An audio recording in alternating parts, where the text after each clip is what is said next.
watching our confidence start to glow. Side by side, we learn the game. The Fluency Duo, that's the name.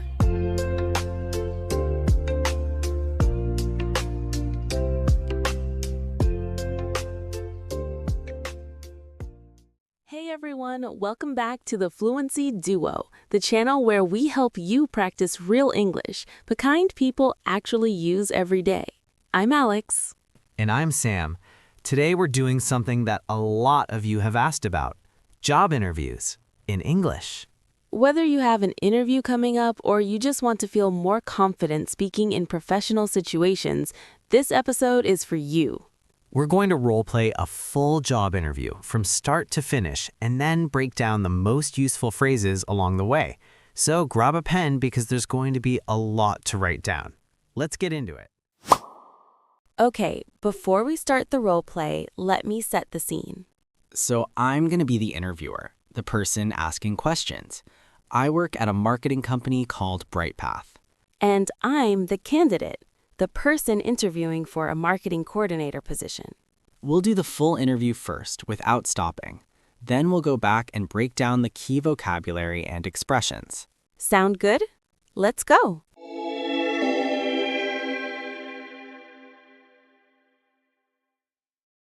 Hi, you must be Sam. Come on in.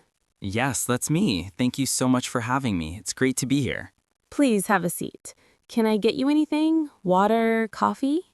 I'm fine, thank you. I appreciate it. Great. So let's get started. Tell me a little about yourself. Of course. My name is Sam, and I have about 3 years of experience in digital marketing. I started out working for a small agency where I managed social media accounts for local businesses. After that, I moved to an in-house role where I focused more on content creation and email campaigns. I'm really passionate about connecting brands with the right audience, and I'm excited about the work BrightPath is doing in that space. That's a great background. What made you interested in this specific role at BrightPath? I've been following BrightPath for about a year now, and what really stands out to me is your focus on data-driven storytelling. A lot of companies say they're creative, but you actually back it up with results. I'd love to be part of a team that thinks that way. I also feel like this role is a natural next step for me. I'm ready to take on more responsibility and grow as a marketer. I love that. Now, let's talk about challenges. Can you tell me about a time you faced a difficult situation at work and how you handled it? Sure. At my last job, we had a big product launch planned, and about 2 weeks before the launch date, our main vendor fell through. It was really stressful because a lot of the campaign depended on their content. Instead of panicking, I got the team together and we brainstormed alternative solutions. We ended up creating the content in-house. It was a lot of work, but honestly, the final result was better than what we originally planned. The launch went really well, and it taught me a lot about staying calm under pressure. That's a great example. How would your previous colleagues describe you? I think they'd say I'm reliable and easy to work with. I'm the kind of person who follows through on what I say I'm going to do.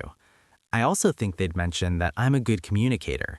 I try to be really clear and transparent, especially when things get complicated. Good. Now, where do you see yourself in 5 years? That's a great question. In 5 years, I see myself in a senior marketing role, ideally leading a team. I want to keep developing my skills in strategy and analytics. I'd also love to mentor younger marketers. I think that's a really meaningful part of growing in a career. Excellent. Do you have any questions for us? Yes, actually. I'd love to know more about the team I'd be working with, and I'm also curious about what success looks like in this role during the first 90 days. Those are great questions. The team is small but really collaborative, about 6 people. And for the first 90 days, we really focus on onboarding and understanding our clients.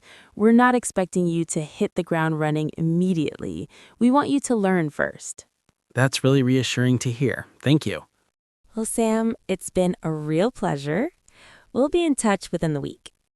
Thank you so much. I really enjoyed learning more about BrightPath. I look forward to hearing from you. Language breakdown. Okay, so that was the full interview. How did that feel? It felt pretty natural, right? But there were a lot of useful phrases in there. Exactly. Let's break down the most important ones. We're going to go through 5 key areas. 1. Greetings and small talk. First, the beginning. When the interviewer said, "You must be Sam," that's a really natural way to confirm someone's identity. It's friendly, not too formal. And notice how Sam responded. Thank you so much for having me. Not just thank you, he added, for having me, which sounds much more polished and professional. A great phrase to memorize. Write that one down.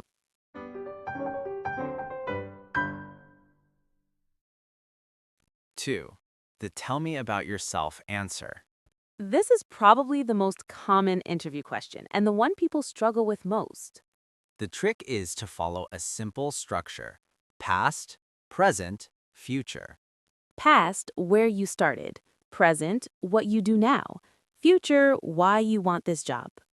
Listen to how Sam did it. He talked about his agency experience, then his in-house role, then connected it to BrightPath.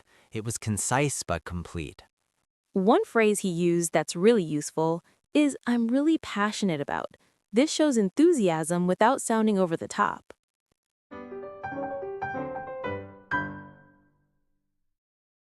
3. Talking about challenges, the STAR method.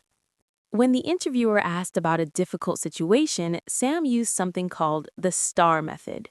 STAR stands for situation, task, action, result. He described the situation. The vendor fell through. The task, they needed to save the launch. The action, he got the team together and brainstormed. And the result, the launch went well. This structure makes your answer clear and professional. Interviewers love it because it's easy to follow.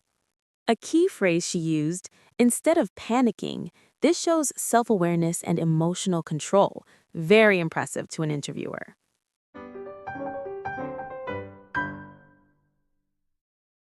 4. Talking about yourself positively. One thing intermediate learners often struggle with is talking about their strengths without sounding arrogant. The trick? Use phrases like I think they'd say or I'd like to think I'm. It softens the statement and makes it sound humble. Sam said, "I think they'd say I'm reliable and easy to work with." He's saying something great about himself, but in a natural, modest way.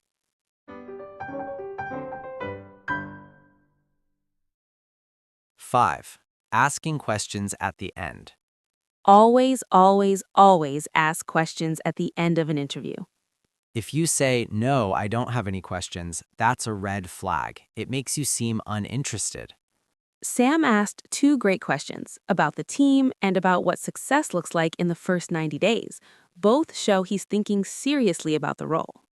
Other great questions you could ask are, what does a typical day look like in this role? Or, what do you enjoy most about working here?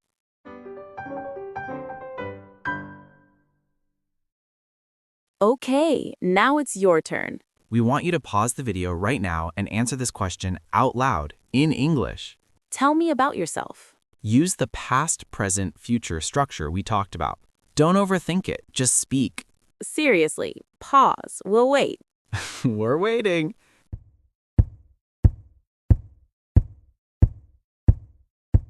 Done? Great. The more you practice out loud, the more natural it feels. That's the whole point of this channel.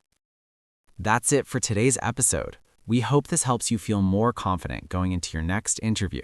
If you want us to do more role plays like this, maybe a salary negotiation or a phone interview, let us know in the comments below. And if this video was helpful, please give it a like and subscribe. It really helps us keep making content for you. We'll see you in the next one. Bye. Ooh, yeah. Finding the rhythm in the flow, planting new words so they can grow. Every sentence soft and slow, watching our confidence start to glow. Side by side we learn the game, the Fluency duo.